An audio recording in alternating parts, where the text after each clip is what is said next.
10/2/2024 அன்று நள்ளிரவில் நடந்த அந்த கொடூர சம்பவத்தை அன்னனூர் பகுதி அவ்வளவு எளிதில் மறந்திருக்காது.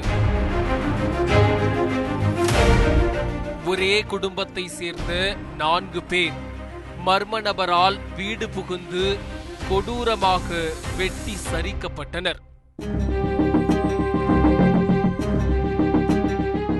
அலறல் சத்தம் கேட்டு ஓடி வந்த அக்கம் பக்கத்தினர் இரத்த வெள்ளத்தில் கிடந்த 4 பேரையும் மீட்டு மருத்துவமனைக்கு அனுப்பி வைத்திருக்கிறார்கள். 3 பேர் காப்பாற்றப்பட்ட நிலையில் குடும்பத்தின் தலைவர் மட்டும் சம்பவ இடத்திலேயே இறந்துவிட்டதாக மருத்துவர்கள் கூறியுள்ளனர். கொல்லப்பட்டவர் மாதவன். சென்னை ஆவடி அடுத்த அன்னனூர் பகுதியை சேர்ந்தவர். 65 வயதாகும் மாதவன் சென்னை போர்ட் ட்ரஸ்டில் கப்பல் மெக்கானிக்காக வேலை பார்த்து வந்திருக்கிறார். பணி ஓய்வு பெற்ற பிறகு தனது வீட்டு அருகிலேயே கல்யாண மண்டபம் ஒன்றை கட்டி வாடகைக்கு விட்டிருக்கிறார். மனைவி, மகள் மற்றும் மாமியாரோடு மாதவன் இந்த வீட்டில் வசித்து வந்த நிலையில் இப்படி ஒரு கொடூரம் அரங்கேறியிருக்கிறது. மாதவனையும் அவரது குடும்பத்தாரையும் இவ்வளவு கொடூரமாக வெட்டும் அளவிற்கு வெறியோடு இருந்தது யார் என்று தெரிந்து கொள்ள போலீசார் விசாரணையை தொடங்கி இருக்கிறார்கள். முதலில் வெட்டப்பட்ட மாதவனின் குடும்பத்திடம் விசாரித்த போது மங்கி குல்லா அணிந்த ஒற்றை நபர் வீட்டிற்குள் திடீரென நுழைந்து தாக்குதல் நடத்தியதாகவும், பின் மாதவனை கண்டவுடன் அவரது உடம்பில் 10க்கும் மேற்பட்ட இடங்களை குத்தி கிழித்துவிட்டு தப்பியதாகவும் கூறியிருக்கிறார்கள். அந்த மங்கி குல்லா யார், நடந்த கொலைக்கு காரணம் என்ன என தேடிய போது தொழிற்போட்டி, பானிபூரி கடைக்காரருடன் முன்விரோதம் என பல கோணங்கள் விரிந்தன. ஆனால் அதில் எந்த துப்பும் துளங்கவில்லை.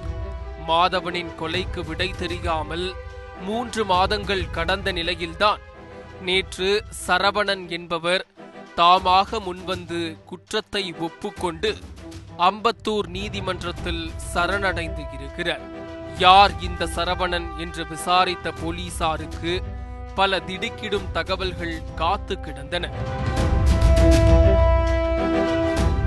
33 வயதான சரவணன் திருத்தணி அடுத்த பள்ளிப்பட்டு பகுதியை சேர்ந்தவர். திருமணமாகி 2 பிள்ளைகள் உள்ளனர். சரவணன் ஒரு IT ஊழியர். மாதம் 1 லட்சம் வரை சம்பாதித்திருக்கிறார். சம்பாதித்த பணத்தை வைத்து பிசினஸ் செய்ய நினைத்தவர் சிறிய முதலீட்டில் ஒரு ஆன்லைன் சென்டரை ஆரம்பிக்க திட்டமிட்டுள்ளார். அந்த பிசினஸிற்காக ஆன்லைன் செயலி மூலமே கடையை தேடியிருக்கிறார். அப்போதுதான் மாதவனின் கடை ஒன்று காலியாக உள்ளது தெரிய வந்திருக்கிறது. உடனே மாதவனை அணுகி அட்வான்ஸ் கொடுத்து கடையை போட்டிருக்கிறார். வாடகை பிரச்சனை, பணப்பிரச்சனை என சரவணனுக்கும் மாதவனுக்கும் எந்த சண்டையோ சச்சரவோ வந்ததில்லையாம். இப்படி இருக்க கொலை நடக்க காரணம் என்ன என்பது புரியாத புதிராகவே உள்ளது. ஆனால் சரவணன் இந்த கொலையை நன்கு கைதேர்ந்த ஒரு கொலைகாரனை போலவே செய்திருப்பதாக போலீசார் தரப்பில் சொல்லப்படுகிறது. அதாவது நீண்ட நாட்களாகவே மாதவனை நோட்டமிட்டு வந்திருக்கிறார். அடிக்கடி அவரது வீட்டிற்கு சென்று கதவின் தாழ்பாலை எளிமையில் உடைக்கும்படி ஸ்க்ரூவை கழட்டி வைத்துள்ளார். மேலும் போலீசாரிடம் சிக்காமல் இருக்க கையில் உரை மாட்டிக்கொண்டு எங்கே குத்தினால் உயிர் போகும் என தெரிந்தே மாதவனை கத்தியால் குத்தி இந்த சம்பவத்தை செய்திருக்கிறார். இப்படி பல சந்தேகங்கள் ஏற்படும் நிலையில் நீதிமன்றம் வரும் 25ஆம் தேதி வரை சரவணனுக்கு நீதிமன்ற காவல் வழங்கியுள்ளது. இதையடுத்து சரவணனை காவலில் எடுத்து விசாரிக்க போலீசார் திட்டமிட்டு உள்ளனர். இதன் பின்னரே சரவணன் மாதவனை எதற்காக கொலை செய்தார், கொலைக்கான காரணம் என்ன என முழு விவரம் தெரிய வரும்.